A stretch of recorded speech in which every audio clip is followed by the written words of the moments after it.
school, my parents finally got dial up internet. I had to beg them to let me get online for 45 minutes to talk on AOL Instant Messenger once or twice a week. They didn't need me tying up their landline, and they were frustrated at my new obsession with this exciting form of communicating. I got my first cell phone, a tiny red flip phone, for my 15th birthday when I was a freshman in high school. I was given 100 minutes of phone time and 500 text messages a month. No internet access was allowed because the family plan didn't cover data usage. In this speech, I will be discussing recent statistics on how much has changed in the last 15 years and the way that kids use the internet and technology. I will also share some of the positive and negative effects that this use has on child development and the overall well being of children, preteens, and teenagers. Finally, I will be giving parents or concerned family members practical ways that we can protect our kids from the dangers of the online world. According to a survey that the Pew Research Center conducted earlier this year, 95% of teens aged 13 to 17 report owning a smartphone or having access to one. The average teenager sends well over 3,000 text messages a month, and 45% say that they're on the internet almost constantly. This image is the new normal in our world. The average age that a child receives their first cell phone is 10, which is down from age 12 in 2012.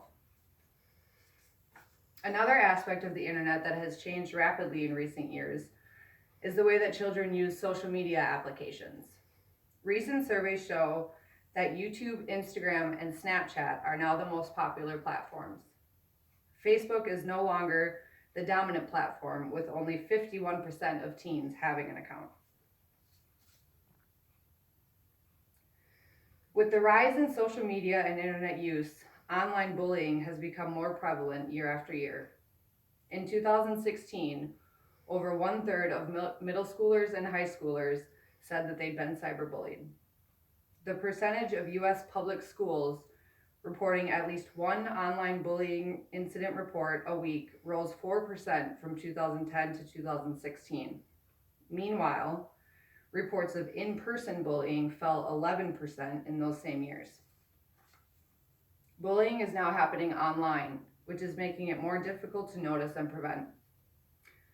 Children as young as 8 years old have taken their lives because of how they were treated online. And the alarming spread of cyberbullying has sparked worldwide attention and brought about numerous laws and policies to protect children against it. On a more positive note, many studies show that technology use stimulates cognitive and psychosocial development. As a researcher explained, the more a child uses the internet, the more that they are reading. Internet use also stimulates cognitive processes involved in interpreting text and visual images.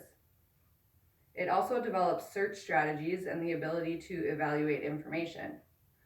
All these reasons are why schools are employing the use of technology and Chromebooks in their classrooms. The problems occur when children misuse or abuse their relationship with technology. According to a study conducted by Common Sense Media, 50% of teens admit that they are addicted to their cell phones. Psychologists suggest warning signs to look out for, such as withdrawing from face-to-face conversations, their grades dropping or homework not getting done, and constant anxiety or being overwhelmed by everyday activities. If you notice any of these or are worried about the relationship that your child has with technology, there are several ways to monitor and protect against the negative impacts. One of the easiest and most valuable tools is having regular and open dialogue with your children.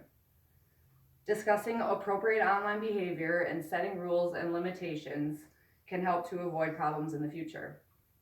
Letting your child know that you're there to listen to them and they can trust you to come to them with anything that happens to them online is of the utmost importance. There's a fine line between respecting their privacy and protecting them from the dangers of the online world. Finally, one of the most effective ways to prevent misuse of technology is to encourage other forms of interaction and behavior. encouraging face-to-face conversations, employing no screen days where they aren't in front of a phone, TV, or computer, and encouraging sports, hobbies, and other recreational activities.